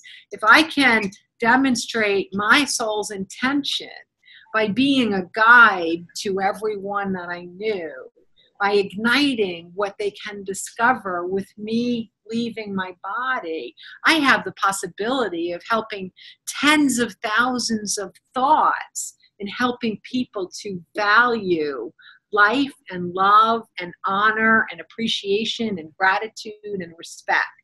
So when we're so stuck in the me, or complaining or jealousy or fear or competitiveness, when we see something like this happen to someone as beautiful and loving as your son, it helps everyone to get that spark of what is the meaning of life? What are we doing here? And hopefully shift them to remember that kindness matters. Being kind to everyone we meet, to hold everyone's heart in our hands. Okay? The second part of this is that when I'm talking about all of the difficulties that can land on our steps, most of it has more to do with what our consciousness is projecting out there, but we co-create. We don't have a lot of influence over another person's life. We simply don't. We want to pack our kids in bubbles and keep them safe in this vacuum sealed, perfect little isolated tube, but we can't. Their soul, their journey, the whole experience of their being it's unique to them. And their journey is going to go in and out of yours. And you don't have a lot of influence in how their growth and their development happens in this human form. But in every soul's experience, at some point or another, even the concept of grief is faced by each of us to usually very, very hard or difficult levels, whether it's grieving a lot of people, grieving a child, or having some experience of grief that's extraordinary. And the purpose is for us to connect from our soul and our human form to the soul of those that we think have left us, so that we can experience the hand reaching through this illusion of separateness, because there is no illusion. There are whole tribes that still celebrate death because they understand that it's a shift in consciousness, that it's not something that needs to be grieved, that it's something to be celebrated, and to find ways to connect with that experience while we're here. And no greater way to be able to seek the connection than through a more difficult loss. That's when we open ourselves to possibility of working more and more to understanding and knowing with physical evidence and feelings in our heart and in our being that that soul is still with us in infinite ways, guiding us, loving us, helping us with our thoughts, helping us with our grief, helping us with the expression of our soul's intention. And then we sense it and we know it. And then in the mystery of this one human experience, we accept and we appreciate the beauty of our eternal nature. It's interesting, I talked about, like, what are the steps of enlightenment? Tonight I'm talking about making discoveries. How do you answer the door when the universe knocks on it? But one of, I'm sure we'll probably be doing 2 hours on it, is attachment. Attachment and releasing attachment is one of the developments of the soul that we're all going to experience in human form. And the ultimate form of attachment that we do experience in the human body is attachment to people and their lives. You know, someone can lose a house, someone can lose a dog, someone can lose this. But our greatest and deepest attachments are to people, and in a hierarchy of our attachment to how those people are in our lives. So the ultimate, one of the biggest awakenings that we experience as souls in human form is the release of an attachment. It's the release of that attachment, not to him, because he'll always be with you 24/7, forever and ever and ever. And you'll have a greater knowingness of that when you both return home. So it's not attachment to him, because you're always with him, but it's attachment to the definition that him being in physical form is the only way that you can experience happiness. Okay? When I volunteered a lot for an organization that supports families that have lost a child, and ultimately, if I was working with individual parents, we would get to the point where the child would prompt me to ask, over time, they would be prompted for me to ask them, are you better off having known your child in this lifetime or not?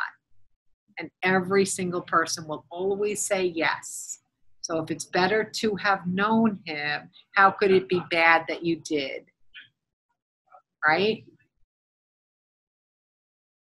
Much better to have known him, much better to have experienced him, much better to keep planting the seeds of his love on this planet and in your own heart. Okay. I know we're nearly out of time. That I did say I would answer questions, and that was one question, big one. But let me just take maybe one or two more, and then we'll call in the night. Anybody else have another question? Yes. Why? What would be the difference between when you get car challenges and when you get body disharmony? Because it's always about moving forward, right? Her question is, what would be the difference between having a knock on the door, like through a mechanical failure in our car, versus having a body disharmony? It's a very complex question because it's a very, very complex answer. Body disharmony is one of the prominent ways that our body that we're getting knocks on the door from the universe, simply because it is body disharmony is so encouraged. So it's a very, very, very easy knock on the door to use. And because there are so many metaphors in the body, something happens to your left eye, your right elbow, your blood system, your digestive system, any part of your body, there's so much metaphor impacted in it that it helps us to understand the specificity of the knock on the door as well. A mechanical problem with a car, on the other hand, the metaphor would be that if we're moving forward, the one way that we can move under our own energy is by walking. If you want to get somewhere faster, you run. You want to get somewhere a little faster, you use pedal power and you go on a bicycle. But if you're still not getting where you want to go metaphorically fast enough, then you get yourself a car, learn how to drive it, and then put some fuel in it and move forward. So a metaphor of a car breakdown means that you're trying to get somewhere fast and hard, but the universe is saying just stop and pause for a moment and think about where you're heading, where you're going, and how you're getting there. So there's a lot of opportunities. Even different car issues have different metaphors, but car breakdown could be pause. Are you getting there with angst? Are you striving to go there with love? Are you following your GPS or someone else's directions? Are you going where you really want to go, or where someone or society or everyone has suggested you go? So since you're pushing to get there faster than just with your own 2 feet, the metaphor is even a little bit more asking you to pause and ponder the direction in which you are heading. Okay? Thanks for the love. Yes. I'm a little confused. I understood when you were explaining about physicality and metaphors and that. But now that you talk about car malfunction, I'm completely lost. Okay. I want to bring up an example. A number of years ago, my brother, who was ill, called, asked us to come out, which he would never do, to his home. And en route, it was a snowstorm, and my car got stuck. And it never happened before. We had to turn around and go home and get another car. By the time we got out there, he would be admitted to the hospital, etc. What's the metaphor in that? Okay. The question that she's asking is that she understood the interpretation of metaphor behind body disharmony, but now extending it to things that are mechanical or things that seem to, I was going to say that appear random. It would be wonderful to go through a lot more examples so that the process of interpreting can be understood better. But your example here is that your brother who was ill called you and asked you to come visit, which was very uncommon for him. It was snowing and your car got stuck in the snow, so you had to go back, turn back, get another car, and then by the time you made your way there, he was already hospitalized. Okay, so the metaphor in that, this happens to be just a little bit different than a straight interpretation of getting caught in the snow, okay? Because what's at play here now is his soul's intention a lot.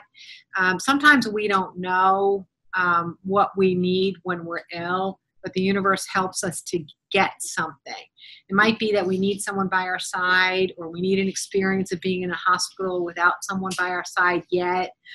We need this person in the room when we're ready to return home. We need these people not in the room when we return home. But the soul has a way of knowing what's going to help us get our next aha moment. So him being in the hospital before you arrived and not being in his house, it had a specific benefit to him.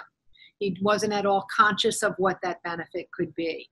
It also gave you the opportunity to come to some kind of peaceful realization about where your power begins and where your power ends, okay? You strived to get there, but then the snow prevented you from going there. Now, did you feel guilty because you didn't go a day earlier, or you didn't go 5 times in the month before? So it's allowing you to agree that you still love yourself, even though that attempt to go to see him at home was futile. Do you follow me? There's so many complex opportunities that come in even something like this specific story. So everything that occurs in our daily experience is a metaphor. A metaphor and a purpose. She said, so everything that we experience in our day-to-day lives has a metaphor, and the answer is yes. Because I've tried always, for my sake, it was satisfying for me to see the science side of things. And I've been doing this a while now. Virtually everything I said before anybody else ever said it on this planet, science is coming in and proven now. It's the most amazing thing. So I'm saying it, I've got no basis for it, and then science comes in and says yes. But one of the things that was proven that I stumbled upon is something called chaos theory. Chaos theory is the idea that the universe is random, okay, and not predictable. And when prior to the 1960s, what scientists would do was they would observe incidents and repetition of patterns and cycles. And when they were logging these things in, chaos theory kept believing that the universe is in chaos because they could find tons of things that didn't have repetition, right? Therefore, things are in chaos. They're random. But when the computers were invented, the computers could process a lot more data than a human could ever process. So great quantities of data were placed into the computer.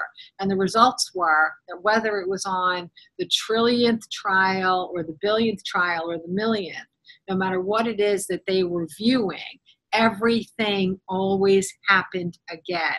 Everything was cyclical. Everything had a pattern. And what that allowed us to understand is that the universe is not in chaos. The universe is not in chaos. That means that everything is full of purpose. Everything has purpose. So taking randomness out of the order of how our lives unfold helps to let us understand that it's meaningful. And it doesn't mean that you want to be hyper conscious of interpreting every single solitary thing that happens, because you're just going to short circuit. That's not the point. But when the bigger stuff happens, it is a good idea to say, if everything is purposeful, what is the purpose or the meaning or the value in this for me? Okay? So even little things like I'm online in a grocery store and the store clerk has lots of piercings and tattoos coming onto her face, and the woman in front of me was just dreadful to the girl. Dreadful. I mean, she was out and out mean. I'm online behind her. The woman is judgmental. I know it's about the piercings and the tattoos, but she's just mean. And so the girl is withdrawn by the time I get up there. She's sunken in. I think she's trying to not cry. So I come up and I'm like, oh man, I was like, how do you do it? How do you deal with someone like that? I'm so glad I'm not a cashier. But you know what? You probably get enough nice, kind customers that it more than makes up for those, right? And with this, there were two older gentlemen online behind me. They both joined into my conversation, reflecting that they thought she was a human. Let's go with the human column, right? So look at how much was purposeful there. It wasn't random I was on her line. It wasn't random I came behind that woman. It wasn't random that two men that she might perceive would judge her appearance were online behind me, complimenting her. So everything came together for purpose. Everything came together for purpose. And that's the way all of these things happen. They come together for purpose. The complexity and the brilliance of it is mind-blowing, how many things come together with purpose. And when you start to really enjoy unfolding the purpose within it and let go of the idea of randomness, it helps you to appreciate how beautifully the universe and our guides are communicating with us. Always. They're always, always, always communicating with us. Does that make sense? Yes, which makes me ask you a question. Are you going to get a module on how to connect with our guides? Absolutely. She asked if we're going to have a module on connecting with our guides. Totally, 100%, completely, yes. When? Because I do. Tomorrow? I know in my path, I was such a disbeliever. I didn't believe that we could connect with guides. I thought it was a bunch of hogwash and, again, the airy-fairy thing. You know, you were totally flaky if you thought that that was possible. But then when it was proven to me beyond a shadow of a doubt, and I know I have a few books in me of the pathway of how things were proven to me, they are really, really miraculous. And I think the books themselves, if I ever get to writing them, I think it could help people see things from a new perspective too. But I will say that if I were to say what's the single greatest experience that I had that led to my path of happiness, it was knowingly connecting with souls without bodies. That was the single greatest change I experienced, the single greatest. And I really want everyone to have that gift, because it releases you of so much pain, so much separateness, so much suffering, so much misunderstanding, so much of the difficulties that we carry in this earth life. And that it, you know, because I come from a business background, I'm often asked to come in and speak. If people want me to come in and speak and I'm not allowed to talk about our eternal nature, I turn the job down.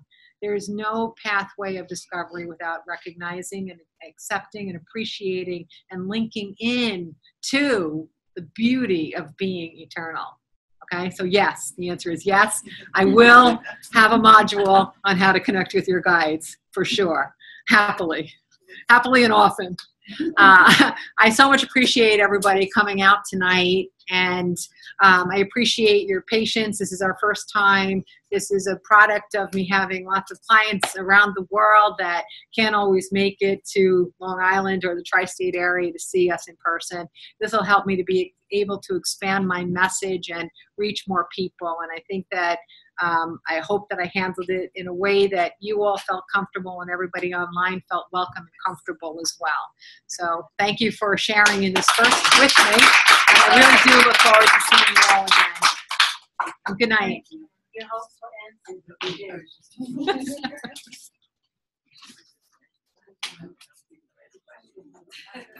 This is a simple illustration of Karen Garvey's point describing the difference between living as a human, which is ego-based, versus when we live as a soul. Living as a soul is our eternal nature. On the left, you see a list of the characterizations of someone who's choosing to live as a human in their ego-based self. Ideas of the separateness or resentful, jealousy, tolerance, indifference. Right there is the list, all the way down to complaining and finally hate and fear, low vibrational energies. The subsequent corresponding soulful labels are on the other side, the right. Unity, globalism, and the we versus me. Human side is me, soul side sees we. And go down the list, seeing the opposite of each. Living as a soul on the right.